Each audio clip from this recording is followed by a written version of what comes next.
Over the next 5 minutes, you will see my final composition come to life. The first few pictures that you saw was my original inspiration for creating this as my final project. And through the rest of this, you will see a time lapse of the work I put into this project all the way from the first mushroom I drew to the final image in color. Now, I hope you get a good look at that first image because that's where I'm going to start. That first image was by a surrealist artist named George Guier, and if you look at his work, he creates beautiful images, and many of them have women's faces present.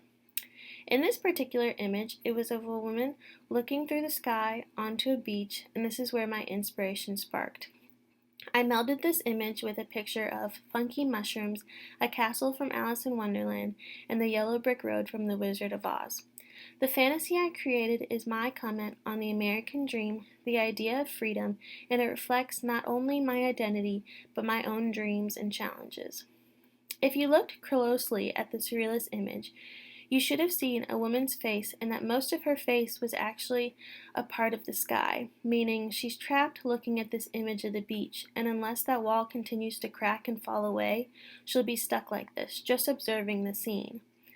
I use this thought of being trapped, but being able to observe this beauty to represent the American dream, because in a lot of ways, people look at America and they see potential. They see this wonderful life they want to achieve with financial stability, the white picket fence, the loving, doting husband or wife, and the perfect 2.5 children.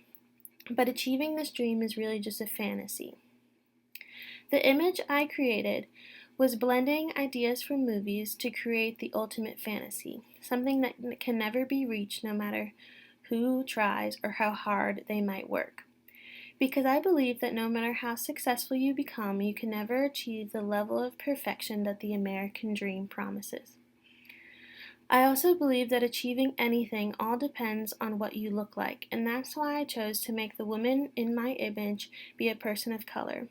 Because for a lot of people who are trying to come to America for a better life, they may find happiness, but they never achieve everything that the American dream promises.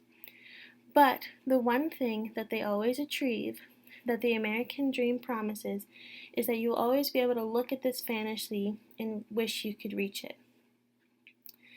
Now, I also talked that my image touches on the idea of freedom. And this can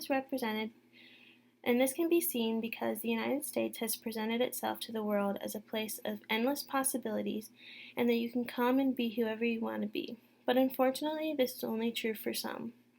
If you fit into a specific category, there are no roadblocks in front of you. There's only a yellow brick road leading you to your wildest dreams. But for others, they have to fight tooth and nail to achieve their dreams, and there are so many brick walls standing in the way. For example, some people of color live in low-income areas where this then leads them to having a lower level of education, or it may even require them to help out more at home by getting a job really early. And so this then leads to them having to balance many different things, and it often creates a challenge for them to be able to break through these walls in front of them, and they're just trapped in this cycle of oppression because once they have kids, they go through the same cycle. And I also said that this image represents not only my identity, but also my dreams. My name is Avery Martin, and I'm a mixed female senior at the University of Kentucky studying animal science, and I am on the pre-veterinary track. And my dream is to become a female veterinarian who is one day board certified in surgery. And I, because of who I am, will be a part of the 2% of African American veterinarians, and this is my fight. I gave up the typical college experience to fight and break through this wall to be able to not only see, but to be able to achieve my future. But just because I got into vet school, don't let it fool you. I still won't have achieved the full American dream. For a while, I won't have financial stability. I'll be in a lot of debt. And there are still many roadblocks in my future, and there's nothing in my life or anyone's that will be as perfect as this fantasy world I tried to create. Thank you.